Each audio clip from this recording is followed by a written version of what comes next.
sapagkat buhay at mabisa ang salita ng Diyos at higit na matalas kaysa sa alinmang espadang magkabila ang talim.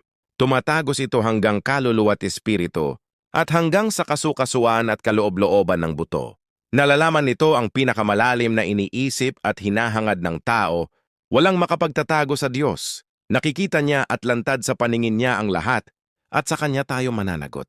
Kaya panghawakan nating mabuti ang pinaniniwalaan natin dahil mayroon tayong dakilang punong pari na pumasok sa kalangitan na walang iba kundi si Jesus na anak ng Diyos. Nadarama rin ng ating punong pari ang lahat ng kahinaan natin dahil naranasan din niya ang lahat ng pagsubok na dumarating sa atin pero hindi siya nagkasala.